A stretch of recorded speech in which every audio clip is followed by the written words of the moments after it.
Eh, Vamos a hablar del capítulo 3, ¿listo? Cualquier pregunta o algo, ya saben, al WhatsApp, al grupo mejor al grupo, con eso pues contestamos a todos, de pronto alguien tenga una pregunta que otros tengan también, ¿ok? Entonces, lo primero del capítulo 3 es la introducción. En la introducción ustedes la introducción la van a dividir en dos. Primero, eh, lo que, lo que ustedes hicieron en el segundo capítulo. ¿Qué hicieron ustedes en el segundo capítulo? Definieron los conceptos más importantes a la luz de autores seminales y hicieron un estado del arte donde ustedes investigaron qué han hecho en investigación en los últimos 10 años sobre esos mismos conceptos importantes que ya habían definido. Eso es lo primero. Lo segundo de la introducción es que ustedes van a dar un abrebocas del tercer capítulo. Entonces, por ejemplo, ustedes pueden hablar de lo importante que es para su investigación los instrumentos de recolección de información. Y entonces ustedes ahí dicen cuáles son, por ejemplo. Eh, pues así para poder analizar eh, cómo afecta esa recolección de datos a la herramienta y a la estrategia, por decir algo. Eso lo pueden poner en la introducción. Eso es lo primero.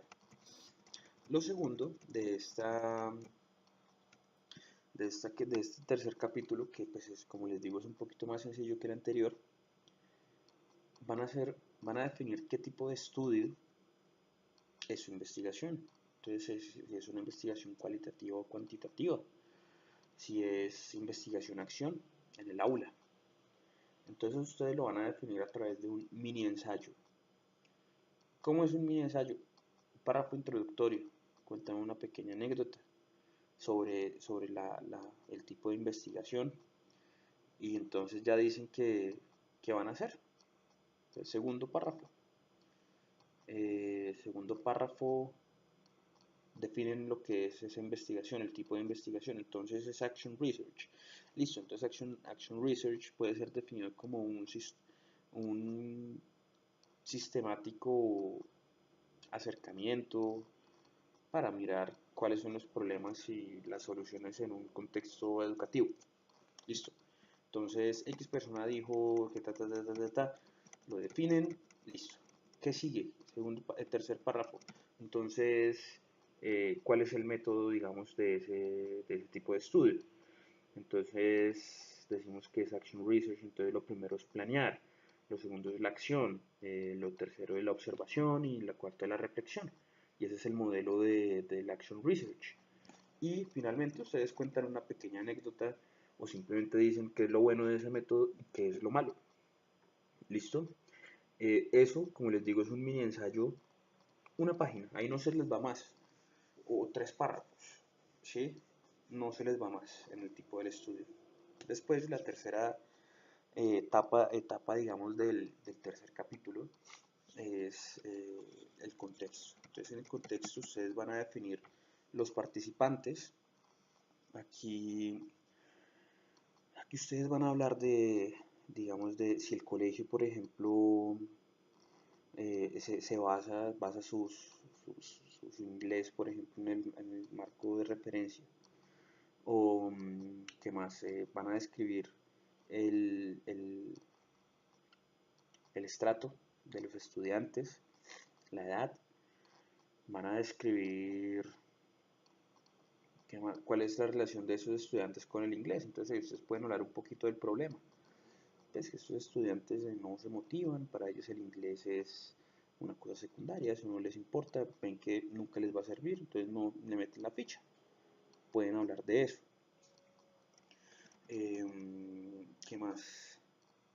En cuáles de las habilidades, por ejemplo, a sus estudiantes les va peor o en cuáles les va mejor o las dos. Básicamente eso va ahí en los participantes, en la descripción de los participantes. Después ustedes van a hablar de su rol, el rol del investigador. Nosotros casi siempre tenemos dos roles, o sea, es un doble rol, digamos. nosotros somos participantes y somos observadores. Somos participantes porque afectamos, digamos, el contexto de la investigación, porque motivamos, porque somos facilitadores, porque llevamos actividades, y somos observadores pues porque a fin de cuentas a través de la observación es que nosotros nos hemos dado cuenta de que los estudiantes tienen un problema, por ejemplo. Es a través de la observación también que nos vamos a dar cuenta si esas actividades y todo lo que llevamos les sirve o no les sirve, si contesta nuestra pregunta de investigación o si no lo hace, si logramos conseguir nuestros objetivos o si para nada. Ese es el rol del profesor. El rol del profesor es realmente pues muy cortico. Eso es un parrafito a lo mucho. Si no se preocupen por eso, yo les voy a enviar junto con este video, les voy a enviar el capítulo 3 de mi investigación y voy a ver si puedo enviarles también un PDF que les pueda ayudar un poquito. ¿Listo? Entonces, siguen, sí, siguen las consideraciones éticas. Las consideraciones éticas son muy importantes. Ustedes, como están en un colegio, casi siempre, en la mayoría de los casos, van a lidiar con menores de edad. Al lidiar con menores de edad, ustedes por lo menos van a necesitar 2 cartas de consentimiento informados. O sea, una para el rector les tiene que decir si pueden hacer su investigación acá, y otra para los papás. ¿Sí? O sea, ustedes tienen que enviarle carta de consentimiento informado a los papás, donde ustedes les dicen que ustedes van a ser responsables con la información, van a tener confidencialidad total y que no va a ser filtrado un video, una entrevista, una encuesta, y que los nombres de los estudiantes no van a aparecer o van a ser cambiados. Eso es clave. Si por algún motivo alguno de los papás decide no dar permiso para eso, entonces ustedes a ese estudiante no lo pueden sacar del salón. ¿Sí? O sea, el estudiante tiene que hacer también las actividades. Pero entonces cuando ustedes vayan a grabar, cuando ustedes vayan a observar, cuando ustedes vayan a hacer su diario de campo, ese estudiante no puede aparecer ahí, ni en las grabaciones ni en ningún lado. ¿Listo? Pues para que lo tengan presente. Esas son las consideraciones éticas. Y también, y tienen que ir como apéndices de las 2 cartas, ¿no? También si hay algún requerimiento del rector, por ejemplo, que el rector les dé un consejo o les pida algún favor, como que por favor no afecten otras clases o que no se demoren con la investigación por X o Y motivo, eso lo explican también en las consideraciones éticas. Este apartado también es, pues, digamos, son 2 párrafos a lo mucho. Es bastante sencillo. ¿Listo? Y sigue cuando ustedes escogen qué instrumentos quieren usar, pues instrumentos para recolección de datos. Bueno, aquí es bien importante que ustedes piensen en su pregunta de investigación, en sus objetivos generales y en sus objetivos específicos. ¿Qué quieren lograr? Entonces, ¿cómo van a lograr o sea, qué instrumento les va a ayudar a recolectar la información que necesitan? ¿Ya lo pensaron? Entonces, para el grupo de resolución de conflictos, lo ideal sería videos y entrevistas. Por ejemplo, para el grupo de grupos de conversación, lo ideal serían encuestas. Unas encuestas para ver cuáles son las percepciones de los participantes. Ese tipo de cosas. Entonces ustedes tienen que pensar qué es lo que les va a servir. Para los otros 3 grupos que van a trabajar en el salón de clase, en el aula, hay una muy importante que es los artifacts. ¿Qué son los artifacts? Los artifacts básicamente son los trabajos que ellos hacen. Si ustedes los pusieron a hacer no sé, un taller, entonces esos productos de los estudiantes también son maneras de recolectar información. Los diarios de campo, los diarios de observación son súper importantes. lleven su diario de información, o sea, no, pero entonces llévenlo organizado. Entonces dividan una hoja en 4, donde ustedes quieren ver reacciones de los estudiantes, donde ustedes vean cómo ellos interactúan. Ahí van 2, por ejemplo. Entonces, algo que a ustedes no les haya gustado, ahí van 3. O algo que ustedes puedan mejorar, ahí van 4.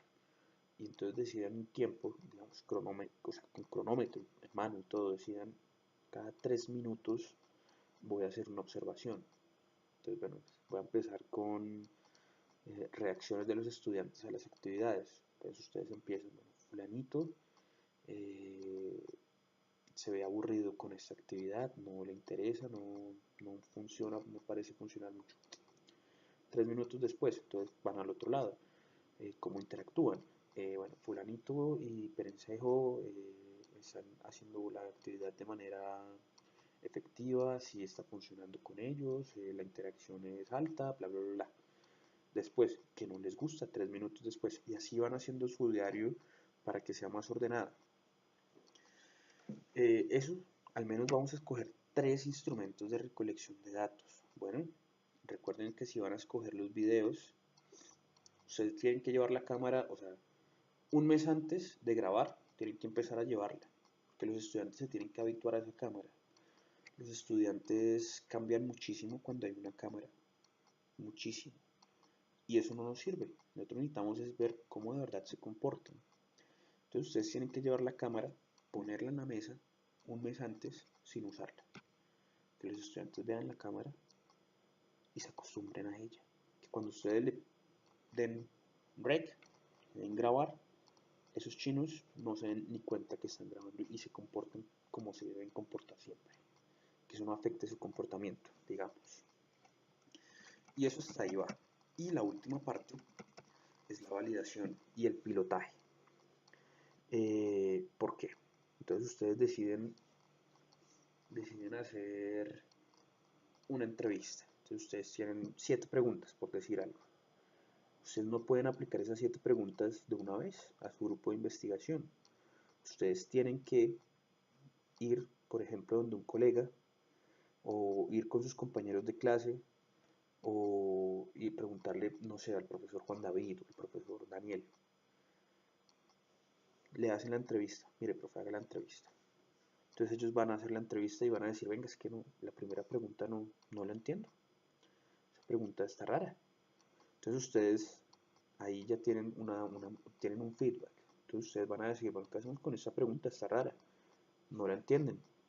La quitamos, la cambiamos, la modificamos. Para eso es la validación y el pilotaje. Para que ustedes antes de aplicar los instrumentos a su grupo tengan la oportunidad de tener un feedback, de hacer mejoras. Entonces esa validación y pilotaje va ahí. Entonces ustedes ponen lo que ellos les digan. Entonces les dicen, no, mire, la primera y la tercera pregunta están mal, eso no se puede hacer.